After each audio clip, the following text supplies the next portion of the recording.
time when you had a bug sting you. Now imagine this not only for that moment. Would you be able to function if you had a constant urge to scratch?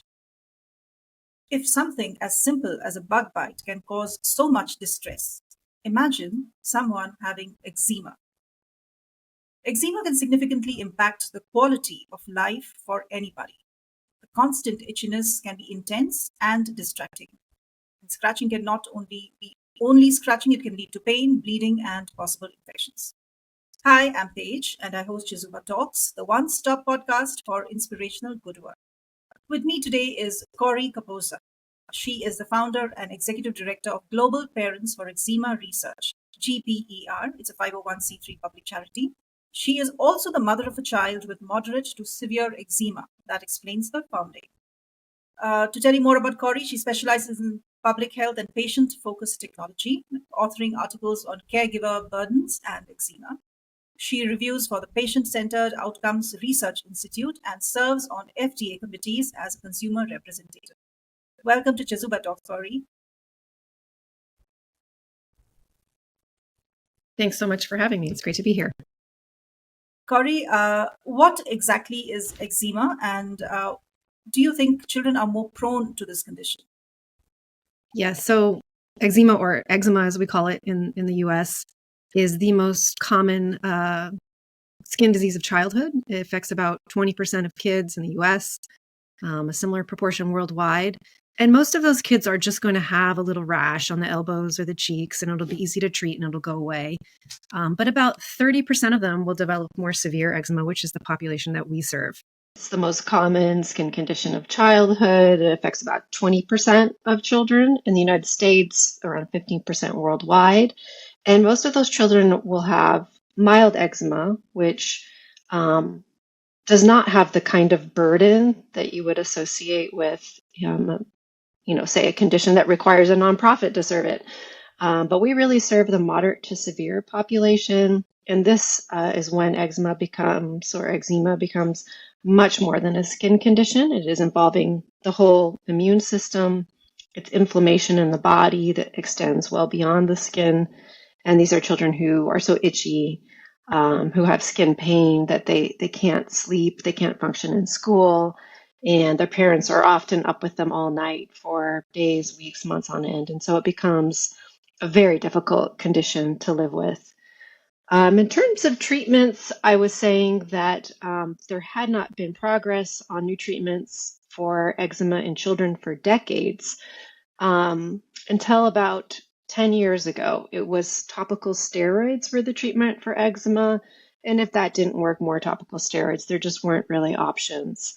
But we're really lucky right now that there has been a lot of progress on treatments. And so we've seen, I want to say 2 or 3 major new treatments in the last 5 to 10 years, and there are dozens more coming as we understand, what is going on in the body when you have out of control eczema, and really figuring out what parts of the immune system to target in order to correct that. So the good news is we've seen some of these children that we've known for many years really live without eczema now, and it's been a really remarkable change.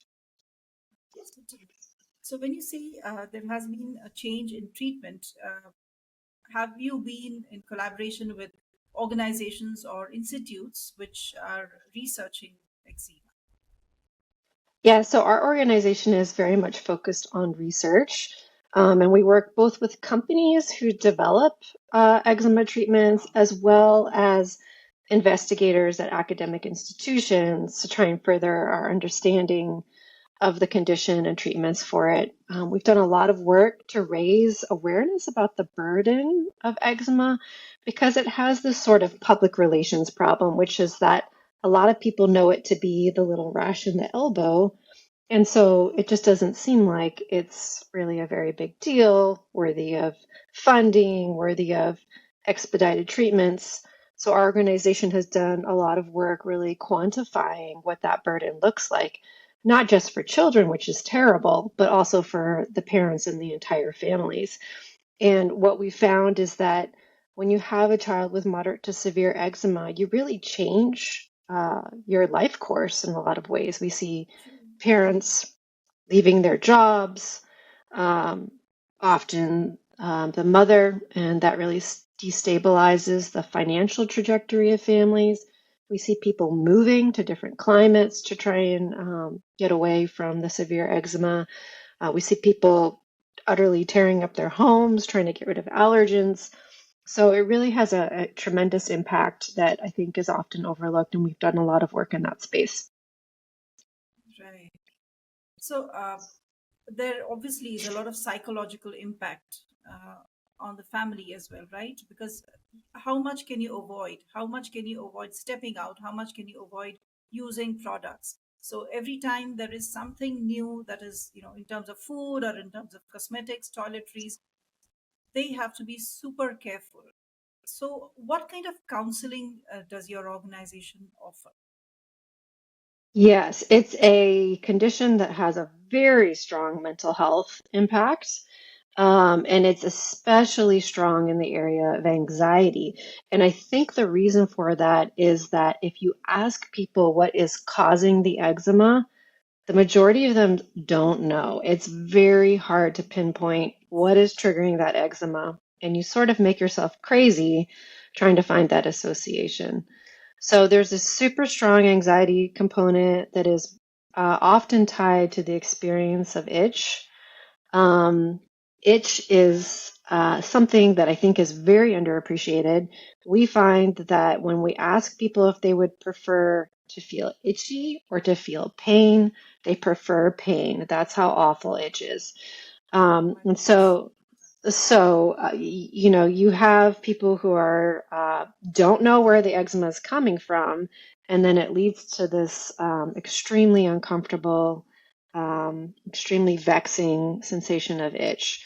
We find that actually when we look at caregivers, a lot of times they have equal anxiety and depression burden to people who actually have eczema themselves, because when you have a young child, you feel guilty. You feel like this is your responsibility to relieve them of these horrible sensations, and so you really take on that mental health burden.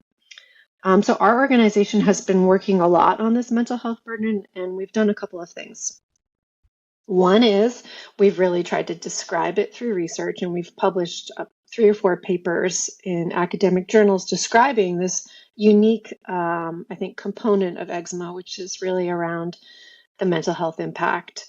And then the second thing that we did was when we found that caregivers were really struggling, we came up with a program to help them, which is a caregiver support program. And it's based on evidence-based techniques for reducing stress, for improving confidence to treat eczema, self-care, and really connecting people with a peer group. And the reason why that's so important is that oftentimes we think about when we treat a child, we forget the parents, when in fact the child is not taking care of their eczema themselves, it's the parents. And if they're really kind of in crisis or struggling with their mental health, they're not able to do that. So it's all part and parcel to helping the child is to really start to address those needs in the parent community, which is what our program does. Let's take a break to understand what Chezuba is. Everyone at some point ponders on how this beautiful life can be made more meaningful. Maybe you're a leader trying to enhance your employees' experience at your organization. Or you already work for the community and seek volunteers with state-of-the-art skills to strengthen your nonprofit. Whatever your situation, know that you can make a difference. Chezuba began with this very vision, a vision to facilitate every skill and every passion in the world in meeting a social need. Corporate volunteering has several benefits for both businesses and organizations. In parallel, experienced and enthusiastic volunteers join NGO workers, enabling them to serve the community more effectively. Chezuba offers everyone looking to add purpose and meaning to their lives a chance to connect or volunteer virtually with nonprofit organizations from over 100 countries around the world. Visit www.chezuba.net and explore opportunities to find meaning. Chezuba, your platform to do good. And now, back with our guest. Wonderful. And do you also have events, annual events, where everybody who's been afflicted with this are able to meet and talk about it and sometimes just vent out or share good practices? Yeah, so we have two type events. One is we host small groups for parents who want to connect with other parents, and that's facilitated by a fellow parent coach. And yeah, you can talk about whatever's coming up for you. It's a very welcoming, non-judgmental space. I think one thing that's unique about our nonprofit is we were started by parents of children with eczema, and our staff is mostly parents of children with eczema or adult patients who live with it. So it's a very empathetic place. We're not talking in the third person. We're talking about ourselves when we talk to parents. And so that's one thing that we offer. And then the second event is we host an annual research symposium in the fall where we try to spotlight the cutting edge areas of eczema research that will lead to breakthroughs for children and families. In the last 2 years, we've been really focusing on prevention. How do we prevent this condition before children develop it? And I think the research in that area is really exciting. So we have been really happy to host those symposia.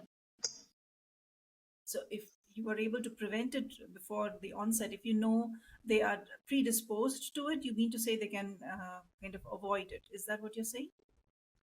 There's a couple of things that we're pursuing, I think, that could lead to the prevention of eczema in children who are likely to develop it.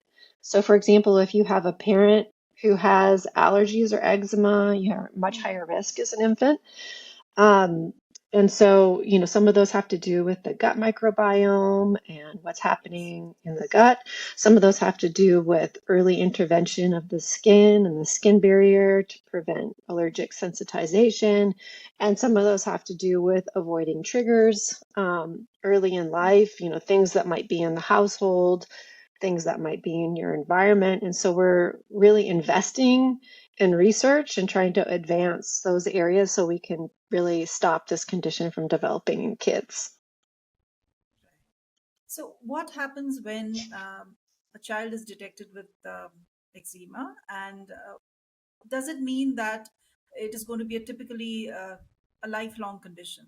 Does it mean that the long term outlook, is scary for the parent? Yeah, so, if your child develops eczema, and oftentimes it'll appear on the cheeks or in the elbows or the back of the knees, maybe it starts as cradle cap, which is like a rash on the scalp.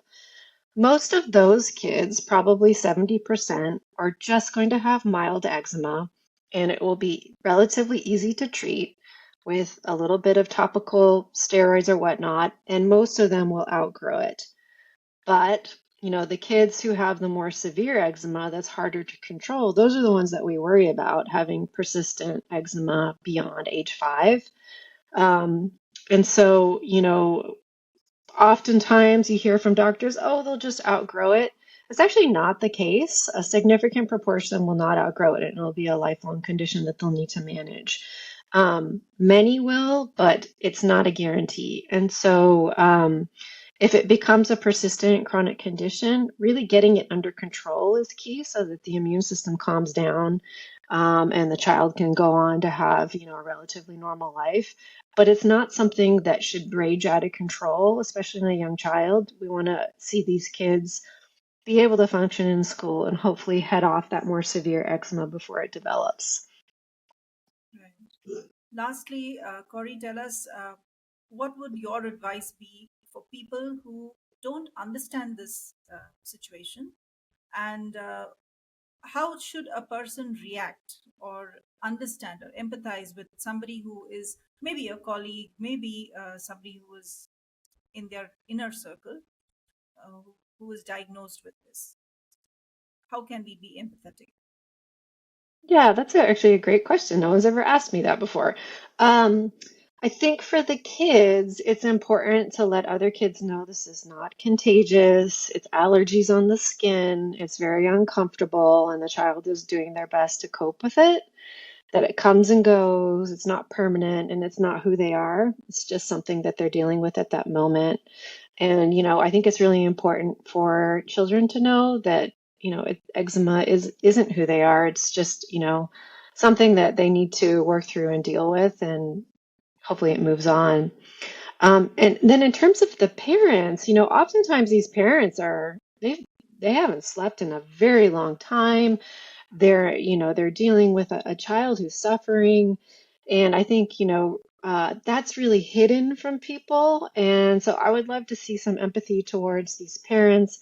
Oftentimes, they see a child with a really red face, and they feel judged by others because someone will see that child and say, well, what are you doing wrong, as a mom, as a dad. So I think just some empathy to know this is, often not within their control. Children are often born with this. They don't have sunburn, and to really try to understand that the parent is doing their very best and struggling with a condition that's in some ways still very mysterious and hard. Actually, it is a little difficult in this age when people are judging you by the color of your skin, by the color of, everybody knows theoretically that beauty is only skin deep, or, nothing is the way it is on the outside. But still, it becomes a challenge for people to be accepted for what they are and empathize with them. I think your organization is trying to create awareness about this, and of course, in terms of research and treatment, helping out people who are suffering from this. Thank you, Korey, for what you are doing. I hope people who are watching and listening to this also come up with some way to help your organization or people in their circle who are suffering with eczema. Thank you so much for having me and for listening to our story today.